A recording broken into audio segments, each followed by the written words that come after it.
So here we are going to see about Bluetooth, and along with the Bluetooth, we are going to see the Wi-Fi, and then we are going to see some MCQ questions related to ask in the ISRO examination, GATE examination और UGC net. ठीक है. तो जैसे आपके piconet होता है उसमें आपका मास्टर स्लेव का रहता है concept. This thing we are going to see. So first read the concept, then we are going to move ahead.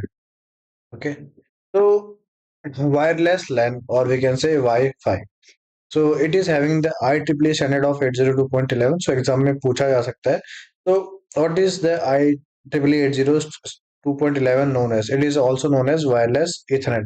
So this IEEE 802.11 you have to remember.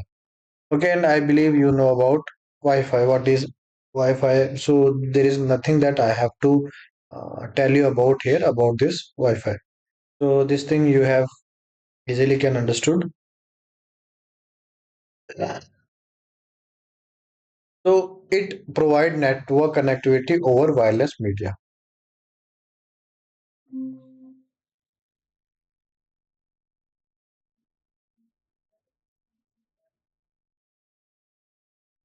Okay. Then we are having the two kind of such services. In that we are having the basic service set and we are having the extended service set in the Wi-Fi. इतना important नहीं है but ये है syllabus के अंदर, so we have to see Wi-Fi. So what are the questions that examiner can ask that are also we are going to see here. So basic service set. Basic service set is made of a stationary or mobile wireless station or an optimal base station known as access point. मतलब जैसे कि आपने hotspot बना दिया होगा, आपको आपका जो फोन आता है, फोन में ऑप्शन आता है कि आप हॉटस्पॉट बना दो. So here you are known the base station. आप एक बेस स्टेशन हो. So maybe you and your with your friends and they are not having internet. So you have created a hotspot and they can connect with your internet and they can use the facility of the internet. So you have created a hotspot with that. So it is a BSS. So here we don't have access point. So it is a standalone and it cannot send data to other BSS. This is known as ad hoc network. What is the definition of ad hoc network? It is a BSS. क्या है? Basic service set है जिसमें क्या होगा, stationery और mobile wireless station आपने बनाया गया विदाउट एक्सेस पॉइंट. कोई भी यहाँ पे एक्सेस पॉइंट नहीं होगा.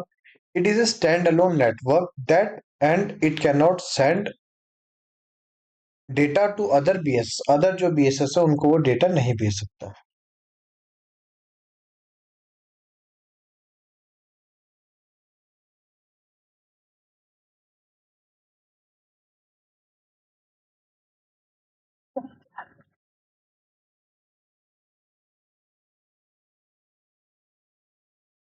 Then we are having the station history. We are having access point. तो ये जो एक्सेस पॉइंट है इससे ये वाला स्टेशन कनेक्टेड है, ये स्टेशन है कनेक्टेड, ये स्टेशन कनेक्टेड है एंड ये आपका स्टेशन कनेक्टेड है. अब यहाँ पे जो कोई एक्सेस पॉइंट नहीं है, so here we are having no access point.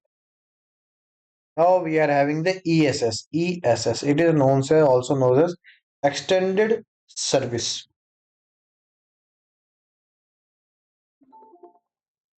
So in this we are having the access point and is a BSS with access point.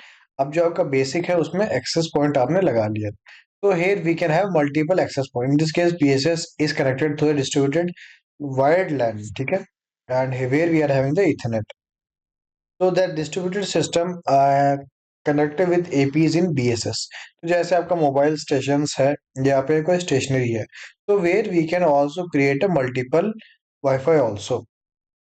So maybe you are having your you have having the hotspot. With your hotspot, three friends are connected.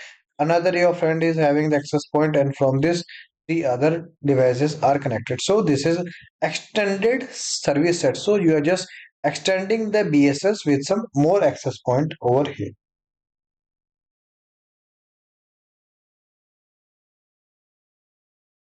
And then we are having the station. So ये exam में पूछा जाता है what is it IEEE standard for Wi-Fi.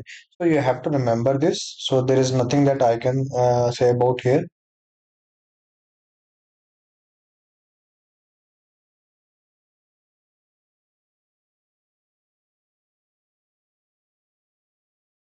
So in that we are having a three type of stations based on their mobility, and in wireless LAN we are having the node transition mobility, BSS transition mobility, and ESS extended service. We are having the mobility here.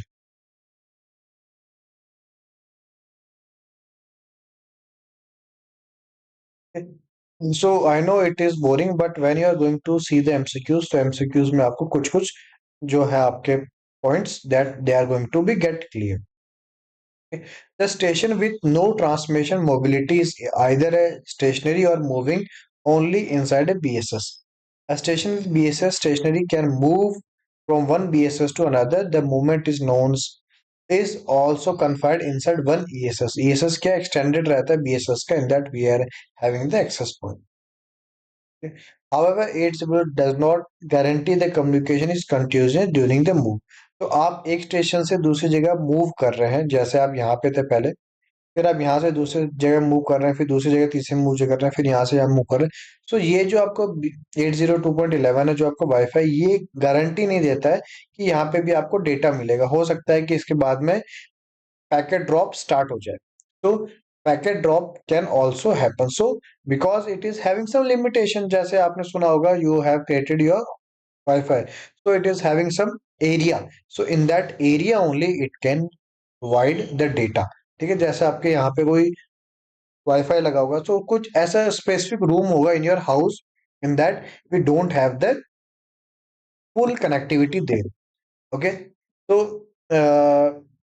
here we are having the MAC layer in IEEE 802.11। ठीक है, तो यहाँ पे आपका ये अलग अलग यहाँ पे रहता है, ये इतना इंपॉर्टेंट नहीं है एग्जाम पॉइंट ऑफ व्यू से।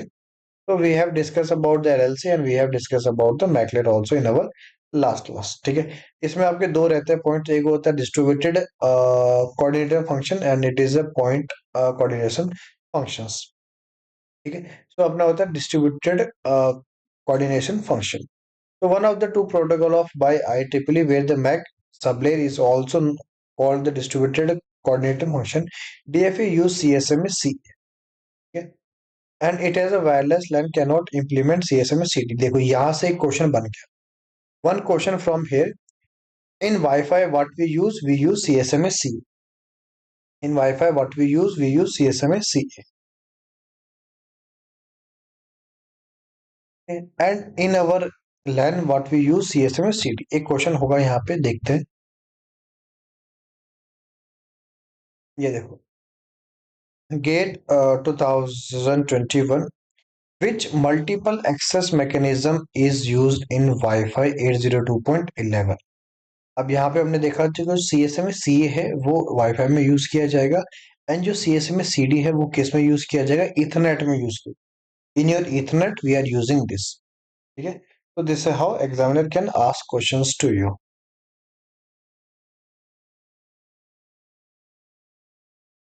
Now, in wireless networking, the hidden node problem or hidden terminal problem occur when a node is visible from one access point but not from other node communicating with their said AP. So this leads to difficulty in the media access control. Okay. Collision may not be detected because of the hidden station problem. The distance between signal can be great or signal fading could prevent a station ending from hearing a collision at early end। ये flow chart इतने important नहीं है exam point of view से। Now we are having the frame format. तो we are having first, we are having the FC. FC is known as frame control. ये कितना रहता है बाइट का, it is of the 2 byte. Then we are having the D, so D is use for all frames. Then we are having the addresses, so where you want to transmit your data। Then we are having the sequence control, frame body and FCS। FCS is 4 byte long। ठीक है, and it's also using the CRC32 for error detection sequence के लिए। किसके लिए, error detection sequences के लिए क्या use होता है, CRC32। so which field use, FSC field we are using here। this is also not so much of important from exam point of view, इतना ज्यादा important नहीं है, that's why I'm not giving more attention towards here। ठीक है, ये थोड़ा सा important है। Wireless LAN wifi 802.11 has 3 main categories of frames. What क्या है, ये थोड़ा इंपॉर्टेंट है। पूछा MCQ examiner can ask what are the 3 points. management frames, control frames, and data frame. Management frame, control frame, and data frame. Management frames are used to initial communication between station and access point. Manage frame का क्या use है? Initial जो आपकी communication होगी, in that we are using the management frame. Then we are having the control frame. Control frame are used for accessing the channel and acknowledgement. ठीक है, आपने कोई रिक्वेस्ट भेजी, उस रिक्वेस्ट का आपको एक्नॉलेजमेंट भी मिल रहा है. तो here we are using the control frame. Then we are having the data frame. ठीक है. अब ये थोड़ा सा इन टैप डाउन है, किसका किसका क्या मतलब निकलता है. So we are having the FC field here. इसका वर्जन कौन सा है, टाइप कौन सा है, डीएस क्या है, मोर फ्लैग है, रिट्राई अगर आपका यहाँ पे फेल हो जाता है तो क्या आपको रिट्राई है करना. W E P wide equivalent privacy use किया जाता है आपका इंक्रिप्शन इंक्रीमेंट करने के लिए. डब्ल्यू ई पी वाइड, ठीक है, वाइड इक्विवेलेंट प्राइवेसी. ये थोड़ा सा इंपॉर्टेंट है, ये अपन यहाँ पे अभी इंटरनेट पे देखते हैं. ठीक है. डीएस क्या है? DS DS We are having here WEP. WEP. एक सेकंड है ना. इन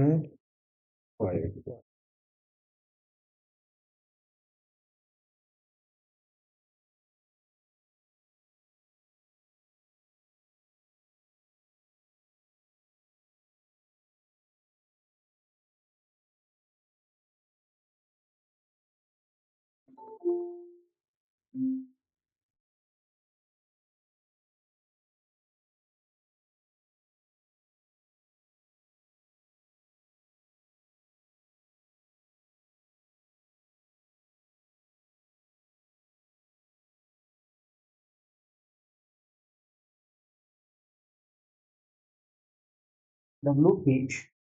So it is also known as Wi-Fi Access Point Access. Protected access. तो ये कब इंट्रोड्यूस किया था? 2003 में आपका इंट्रोड्यूस किया गया था. ठीक है. इसमें हम अलग अलग इंक्रिप्शन यूज करते हैं. WPA 256 बिट इंक्रिप्शन होता है.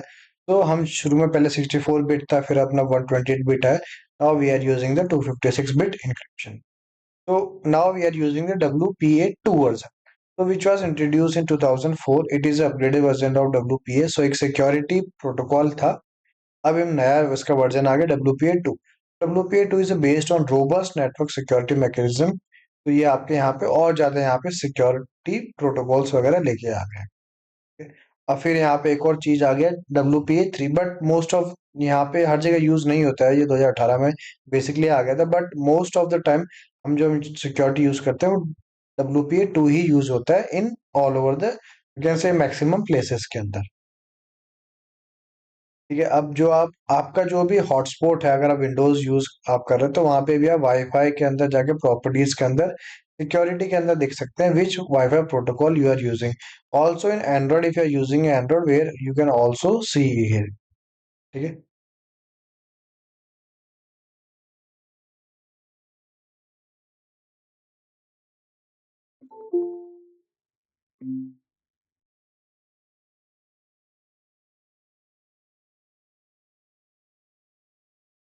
Ab now, so why we are using this? So see, when you want to transmit a data from one location to another location, you want that your data should be secure. So where we are using some cryptography here. ठीक है. तो यहाँ पे आपका आता है WEP wide equivalent privacy, then WPA Wi-Fi protected access, then Wi-Fi protected access 2, then we are having WPA 3. Now, what is WEP wide equivalent privacy? It is the oldest and most common Wi-Fi security. क्या है? बहुत पुराना था और ये आपका wifi है. तो क्या है, वायर्ड के अंदर जो आपका रहेगा वो ही सेम चीज आपको वायरलेस के अंदर भी दिया जाएगा. तो standard to M A provide a local WiFi local with compare of security with wired LAN. तो जो आपका वायर्ड लैन है, सेम आपको सिक्योरिटी देने का ट्राई किया गया था इन वायरलेस ऑल्सो. तो ये कब आया था? आपका 1999 के अंदर आ गया था. ठीक है. WEP कब आया था? 1999. फिर despite of efforts to improve WEP, it is still vulnerable. हमने बहुत ट्राई किया, वी हैव इंट्रोड्यूस, बट ये क्या है, ये आपका वर्नेबल ही है. Then wifi alliance officially retired from WEP in 2004. तो 2004 4 के अंदर हमने बोला कि सर आपका जो वायर्ड इक्विवेलेंट प्राइवेसी है WEP, ये अब आउटडेटेड हो गया है क्योंकि अब बहुत ज्यादा चीजें आ गई हैं मार्केट में, so we are not able to cop up now, we have to introduce something new. Then we are having here WPA, wifi protected access. अब ये एक और नया वायरलेस सिक्योरिटी प्रोटोकॉल इंट्रोड्यूस हुआ इन 2003. So it is using some, earlier we are using 64 bit 128 bit, तो WEP के अंदर use होता है. ठीक है. WEP क्या है? Wired equivalent privacy. अब WPA में क्या होगा, हम 164 था 128 था, अब यहाँ पे 256 बिट ऑफ इंक्रिप्शन हम यूज कर रहे हैं. सो मोर यहाँ पे और ज्यादा सिक्योरिटी लेके आ गए. Still WPA is not without floss. ठीक है, यहाँ पे भी था, फिर हम यहाँ पे 2 लेके आए. इसका भी second generation upgraded versions that we have introduced WPA 2 system. ठीक है, इसमें और हम ज्यादा सिक्योरिटी लेके आए. सो ये कुछ इनके डिफरेंस है. So in your system also you can check if you are connected with Wi-Fi. And also you can check security type WPA2 personal. So in most of the time we are using WPA2. हम हर जगह WPA2 को use करते हैं आजकल. WPA3 भी आ गया but इतना ज्यादा पॉपुलर नहीं है. So this is pros and cons for WPA and web. अब ये कब कौन सा इंट्रोड्यूस किया गया था, तो यहाँ से एक आइडिया आपको लग जाएगा भाई कौन सी चीजें कहाँ कहाँ आ गई. जो WEP था उसमें आपका क्या यूज था, सिमेट्रिक इंक्रिप्शन. तो what is symmetric? Same key is use for encryption and same key is use for decryption. फिर आपका WPA3 आ गया, ये इतना इंपॉर्टेंट नहीं. ओके.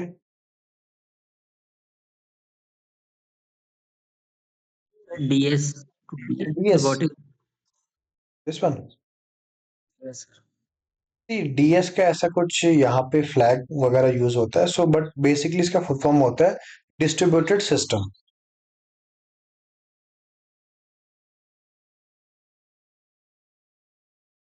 Okay, sir.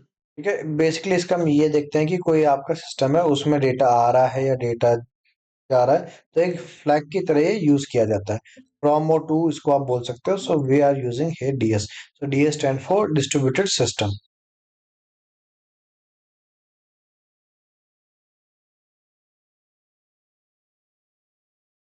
इसमें होता है क्या, हम जो फ्लैग्स होते हैं फ्लैग की वैल्यू रखते हैं. जैसे यहाँ पे फ्लैग की वैल्यू है 1.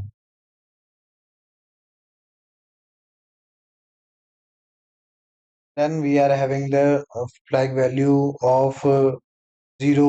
And then we are having the more flag, like we are having the more flag. जैसे कि यहाँ पे एक वैल्यू है मोर फ्लैग, रिट्राई किए. सो जो आपका पैकेट आ रहा था, पैकेट विच इज कमिंग, उसमें कौन कौन सी चीजें हो सकता है कि ये जो आपका पैकेट है फेल हो गया हो, सो इसको वापस पैकेट को रिट्रांसमिट किया गया है.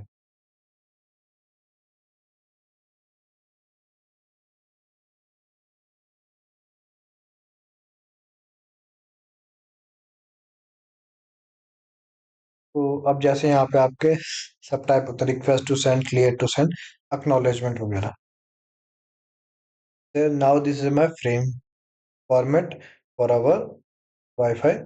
बट ये तो इम्पोर्टेंट नहीं है because examiner is not going to ask so much questions from here. Now देखो to and from. So whether the packet is coming from a distributed system or whether the packet is going to a distributed system. These flags are important, but usually examiner don't go in more. यहाँ पे इतना ज्यादा exam में नहीं जाता क्योंकि बहुत ज्यादा डेप्थ में हो जाता है. जो इम्पोर्टेंट है यहाँ पे वो WEP है, जो सिक्योरिटी है WEP, वो थोड़ा सा इम्पोर्टेंट है from exam point of view. So यहाँ पे इनकी जो वैल्यू सेट किया जाता है, जैसे डीएस है, डीएस की वैल्यू 0 रख दी, फ्रॉम डीएस की वैल्यू 0 रख दी, तो ये आपका केस है. तो how you are going to address this means the frame is not going to a distributed system. जब आपने 0 रख दिया तो ये कोई फ्रेम है अपने डिस्ट्रीब्यूटेड सिस्टम में नहीं जा रहा. And it is also not coming from a distributed system, and it is also not going and coming from this. The frame is going from one station in BSS to another without passing through the distributed system. Distributed through जा रहे हैं, यहाँ पे acknowledge में जाएगा. अब DS 0 रख दिया, फिर यहाँ पे आपने 1 रख दिया, DS. Now it means that the frame is coming from a distributed system आपने कह दिया भैया जो फ्रेम आ रहा है वो डिस्ट्रीब्यूटेड सिस्टम से आ रहा है and the frame is coming from an AP, AP is what, access point, and towards going to a station. The acknowledgement frame should be sent to AP. Note the address trees containing the original address of the film. अब DS 1 कर दिया, ये 0 कर दिया, इसका मतलब ये जो सिस्टम है डिस्ट्रीब्यूटेड सिस्टम की तरफ जा रहा है. This is going towards a distributed system. Then we are having here 1 and 1. It means your data is, your frame is coming and going to one access point to another access point, like one system to another system. जैसे यहाँ पे थे ना अपने graph, ये वाला graph था. यहाँ पे जैसे एक एक्सेस पॉइंट यहाँ पे है, एक एक्सेस पॉइंट यहाँ पे है, एक एक्सेस पॉइंट यहाँ पे. So here what we are using, distributed system. आपका डिस्ट्रीब्यूटेड सिस्टम है. तो जब डेटा एक डिस्ट्रीब्यूटेड सिस्टम से दूसरे डिस्ट्रीब्यूटर में जा रहा है, दूसरे सिस्टम से तीसरे में जा रहा है, so where we use this flag, DS का जो फ्लैग होता है वहां पे हम 0 और 1 रखते हैं. But this is very advanced topic. In my opinion, examiner don't ask this question. But what if he want to ask? So ये question पूछ सकता है कि what is the meaning or what are the flags we can set when the data is going from one distributed system to another distributed system in Wi-Fi. तो वहां पे option दे सकता है कि डीएस फ्लैग होगा 00011100 like this. So here option 4 will be the right when the frame is going from one access point or one distributed system to another system. So like this, if you want, he can make a question from here also. Then we are having this addressing mode. ठीक है, ये चीजों को इन्होंने यहाँ पे बता दिया है क्या फ्लैग है, फिर एड्रेस का यहाँ पे एड्रेस वैल्यू आ जाएगी, उनको यहाँ पे सेट कर दिया गया है इन योर वाईफाई.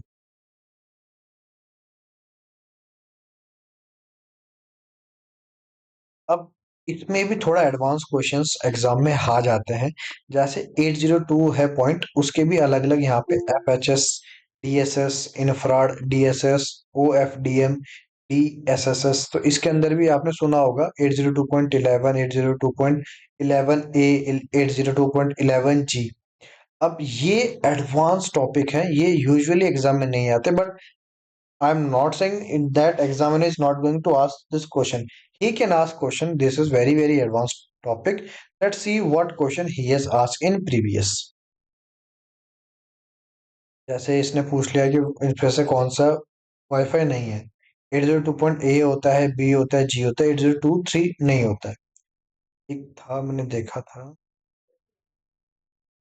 जैसे ये है आपका OFDMA. ठीक है, ये आपका किसमें, वाईफाई 6 में 802.11ax. अब हो सकता है कि इसका फुल फॉर्म पूछ ले, maybe an examiner can ask the full form. What is the full form, orthogonal frequency division multiple access point. तो ये चीज यहाँ इस ग्राफ के अंदर होगी. ODFM ये रहा, देखो ये रहा.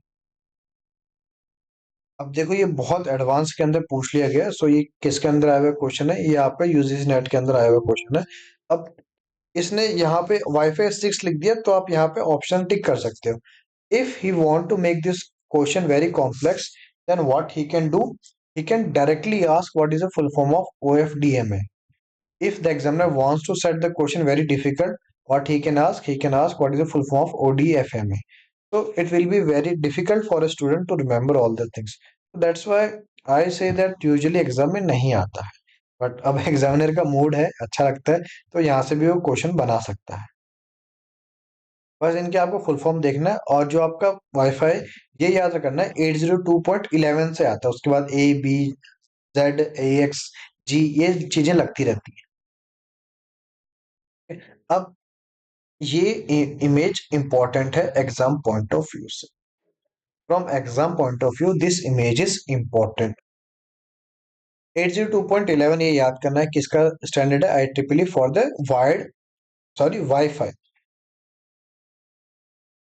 इसके अंदर क्या होता है, फिजिकल लेयर डिफाइंड ऑपरेट्स होते हैं, जिसको मैक मैक लेयर के ऊपर यूज किया. अब इसके अलग अलग स्पेसिफिकेशंस होते हैं, जैसे FHS, D D triple S, ODFM, DSS, ODFM. इसके स्टैंडर्ड क्या है, 802.11 इन दोनों के लिए है. फिर 802.A किसके लिए, ODFM के लिए है. I will zoom here. Then we are having the 802.B किसके लिए है, DSS के लिए है. 802.11G किसके लिए, ODFMG के लिए यूज कर सकते हैं. इसमें कौन सा फ्रीक्वेंसी बैंड यूज किया जा रहा है, मॉड्यूलेशन क्या है, और यहाँ पे कितनी स्पीड दी जा सकती है, क्या रेट आप यहाँ पे डेटा ट्रांसफर की रेट दे सकते हो।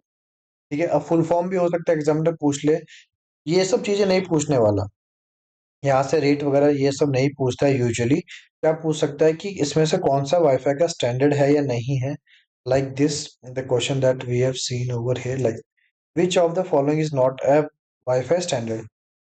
So like this he can give you some option and he can ask इसमें से कौन सा स्टेशन है। 802.A होता है, B होता है, G होता है, बट 802.3 क्या है, इसके आगे कुछ नहीं। So this is not a standard, this is standard for Ethernet. Ethernet जो आपकी लैन केबल होती है उसका स्टैंडर्ड है। फुल फॉर्म हो सकता है एग्जामिनर का मन किया हाई लेवल ऑफ क्वेश्चन बनाने का तो वो पूछ सकता है। इसमें orthogonal frequency develop multiple access ये थोड़ा सा इंपॉर्टेंट है। ठीक है,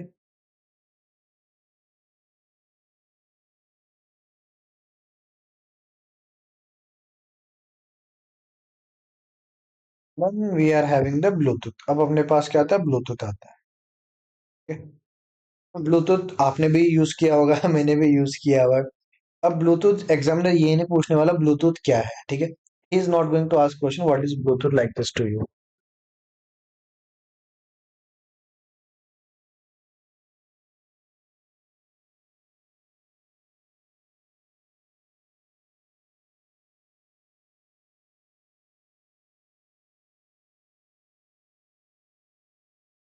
तो ब्लूटूथ क्या है, वायरलेस लैन टेक्नोलॉजी के अंदर एक यूज किया गया एक प्रोटोकॉल है जिसमें what we can connect here our notebooks, computer, camera, printer, हम इसको कनेक्ट कर सकते हैं। तो क्या है, एक Bluetooth LAN an ad hoc network which means that network is form spontaneously at that moment, spontaneously you can create it। ठीक है, इसमें you are not going to take.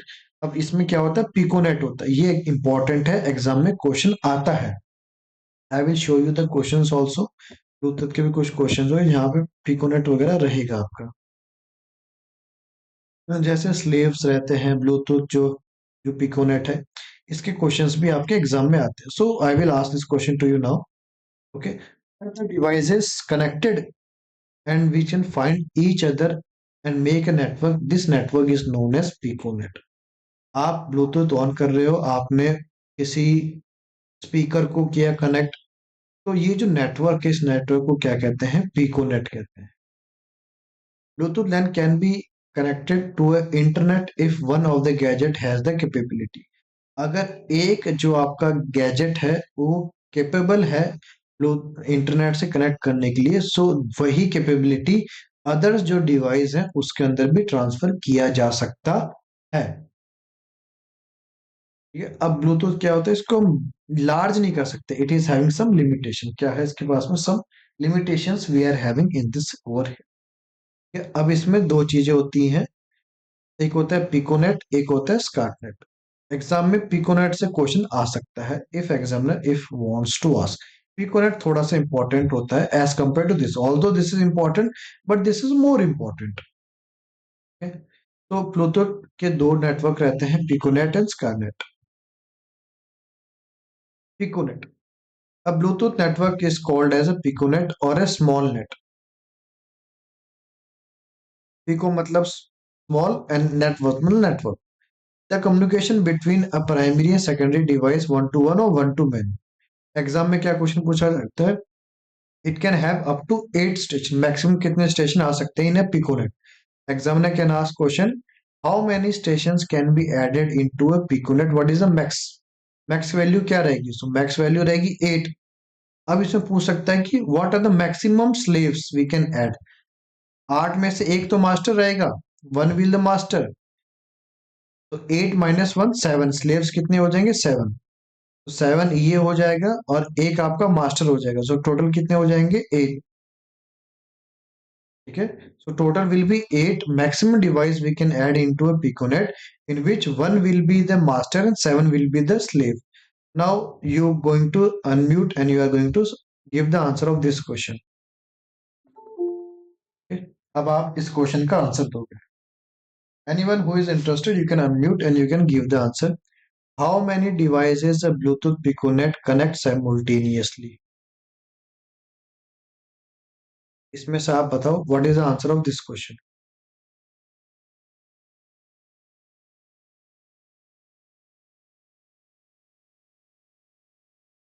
Anyone who want to give the answer of this question? How many devices can a connect Piconet simultaneously? Maximum device पूछा गया है.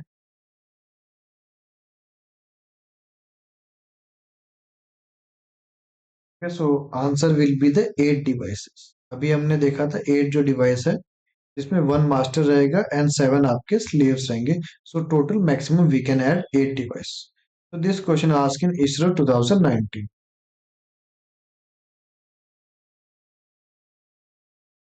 Okay. Scaternet. Piconet can be combined to form what is called scaternet. आपने एक piconet बनाया, फिर उसके एक और पिकोनेट बना दिया, उनको फिर आपने जोड़ दिया, तो ये क्या बन गया? Scatternet. A slave station in a piconet can become the master in another piconet. जैसे एक पिकोनेट था, ये जो डिवाइस था ये किसी और से भी हो गया कनेक्ट और वहां पे अलग से पिकोनेट था, तो मल्टीपल आपके यहाँ पे पिकोनेट बन गए, स्क्वाडनेट कहते हैं. तो ये क्या हो गया? Built in short radio transmitter. आप यहाँ पे एक एग्जांपल भी ले सकते हैं. अब ये ब्लूटूथ का लेयर रहता है डायग्राम. तो ब्लूटूथ जो लो पावर डिवाइसेस हैं they are having the range of 10 centimetre to 10 metre. तो इनकी रेंज है. तो ब्लूटूथ की एवरेज जो रेंज रहती है usually the range is the 10 metre for the Bluetooth. Bluetooth की क्या रेंज रहती है फॉर द 10 मीटर? तो ब्लूटूथ यूज क्या, कौन सा फ्रीक्वेंसी यूज करता है? 2.0 2.4 गीगाहर्ट्ज आईएसएम बैंड यूज करता है. It divided into 79 channels. ठीक है, 2.4 यूज करता है. नाउ रेडियो लेयर होती है इसके अंदर. तो यहाँ पे आपको फ्रीक्वेंसी, यहाँ पे high hopping spread system use किया जाता है. तो यहाँ पे frequency shift key with the Gaussian bandwidth to transmit bits of a signal. तो यहाँ पे ब्रॉड लेयर भी आपका यूज होता है जिसमें आपका टीडीएम में यूज होता है, that is your time division multiple access और डुप्लेक्सिंग यू कैन यूज. ठीक है, यहाँ पे अलग अलग हो, इतना डेप्थ में नहीं जाना.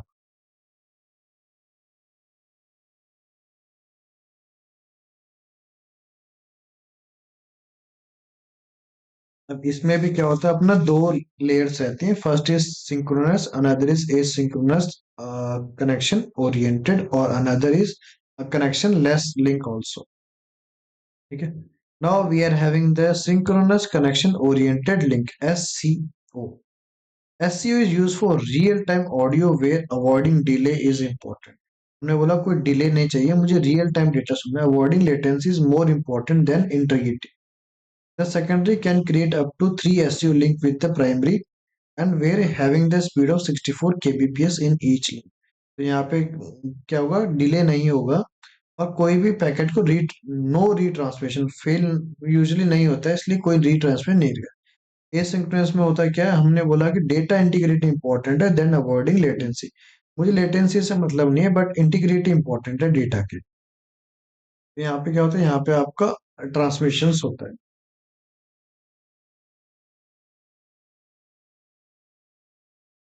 ठीक है, तो ये आपका फ्रेम फॉर्मेट है और ब्लूटूथ. एक्सेस कोड है, हेडर और डेटा है.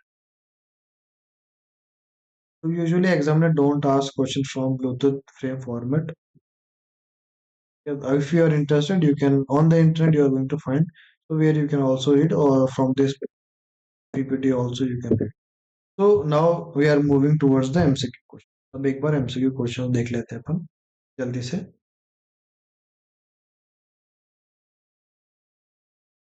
So which multiple access mechanism used in Wi-Fi 802.11? 802.11 में क्या यूज करते हैं? CSM में CA यूज करते हैं.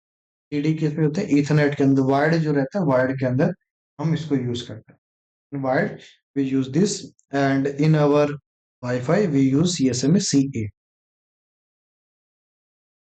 Then which one of the following is not a Wi-Fi standard? कौन सा नहीं है? A है, B है, G है. 802.3 ये Ethernet का यूज होता है. It is not of the Wi-Fi. Then we are having the ISRO exam. What is the maximum data range of Wi-Fi 6? Wi-Fi 6 जो अभी लेटेस्ट है उसकी क्या मैक्सिमम डेटा रेंज है? तो it is having the 9.6 Gbps. कितनी range है इसकी? Gbps. It is also known as 802.11 AX. Wi-Fi 6 जो है उसकी मैक्सिमम रेंज कितनी? 9.6 Gbps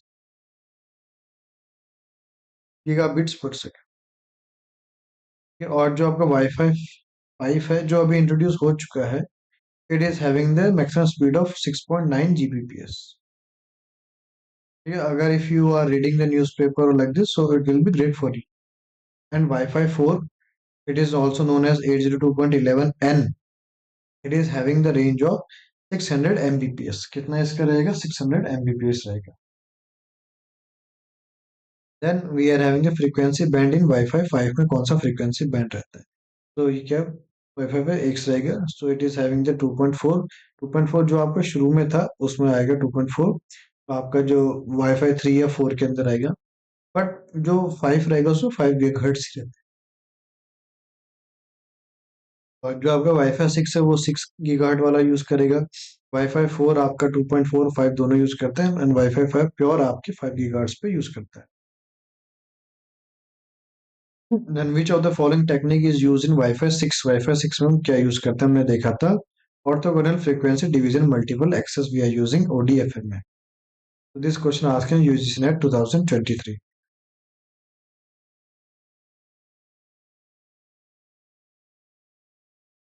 It reduces the latency and congestion. Which of the following is not a feature of Wi-Fi 6? Wi-Fi 6 का कौन सा फीचर नहीं है यहाँ पे? मोयो memo beefing token passing and ODFM में भी अपन ने देखा था. जो टोकन पासिंग है वो इसका फीचर नहीं. इसका क्या फीचर है? ODFM में है MU मीमो है NU बीम फॉर्मिंग है for the better efficiency. So token passing किसके अंदर यूज होता है? आपका टोकन रिंग के अंदर होता है और FDDI नेटवर्क में होता है. वाईफाई में यूज नहीं किया जाता है. ये आपका जो वायर्ड नेटवर्क होता है वायर्ड नेटवर्क में यूज किया जाता है. Then we are having the frequency band on the Bluetooth operates. Bluetooth किस फ्रीक्वेंसी पे रहता है? 2.4 गीगाहर्ट्ज पे रहता है. This thing we have seen now little bit earlier here.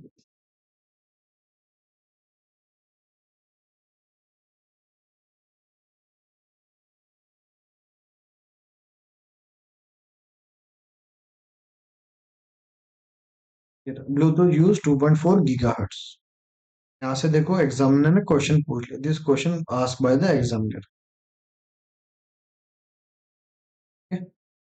Then we are having the which multiple access technique use in Bluetooth communication. इसमें हम क्या यूज करते हैं? FHS यूज करते हैं, फ्रीक्वेंसी होपिंग स्प्रेड स्पेक्ट्रम. जिसमें 2.4 गीगाहर्ट्ज हम use कर सकते हैं. Then how many devices in a Bluetooth piconet connect simultaneously. Total Bluetooth device कितनी हो जाएंगी? 8 हो जाएंगी. इसमें से 7 स्लेव होंगे and 1 will be the master. 1 master and 7 active slave. Which Bluetooth version introduced in low energy communication? So Bluetooth 4 था जो 2010 में इंट्रोड्यूस किया गया था. Bluetooth 4.0 ये किस में यूज किया गया? Bluetooth लो एनर्जी के अंदर यूज किया गया था. सो अब इसके बाद में हम Bluetooth 5 लेके आए जो लॉन्गर रेंज और फास्टर स्पीड है. और अब हमारा Bluetooth 6 आ गया, 6 वर्जन आ गया. 6 आपका 9.6 Gbps पर स्पीड आपका देता है Bluetooth 6. Then, what is the typical range of Bluetooth 5.0 in low energy model or mode? So it is having the range of 400 metre. 400 metre तक आपका Bluetooth 5.0 आपका रेंज दे सकते हैं LE मोड पर. बट इन रियलिटी में मतलब अगर हम बात करें तो 100 मीटर मैक्सिमम 40 टू 100 मीटर दे सकता है. बट यूजुअली हम अगर रियलिटी की बात करें तो रियलिटी में इतना ही रेंज देता है, इतना नहीं देता 400 metre. And we are having the piconet. ठीक है, अगर एक एक्टिव है तो मैक्सिमम स्लेव कितना आ सकते हैं? मैक्सिमम स्लेव आपके 7 आ जाएंगे अगर एक मास्टर है. Which of the following statement about a Bluetooth piconet is true? कौन सा है? Piconet can have multiple master. No. Piconet can have 7 active slave. Yes. Second option is the right option. What is the term of frequency found by multiple interconnected piconet? Scatternet. ये अपन ने देखा था अभी जब अपन ने स्टार्ट किया था. Piconet can be combined to form, जो अलग अलग पिकोनेट्स को कंबाइन कर रहे हो to form a scatternet. This question asked from this first line of this slide.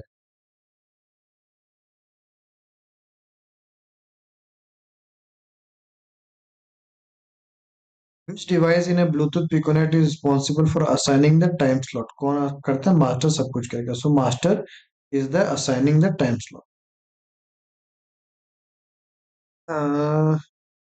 In a Bluetooth Piconet, what is the role of park device? Park device का ये क्या रहेगा? Listen करेगा but does not transmit unless activity. सिर्फ listening mode के अंदर रहेंगे, ये कोई यहाँ पे कोई भी activity के अंदर participate नहीं करेंगे. Okay, so these are few questions that we have seen over here. Now, next topic, we are going to read something new. Okay, so your topic is over.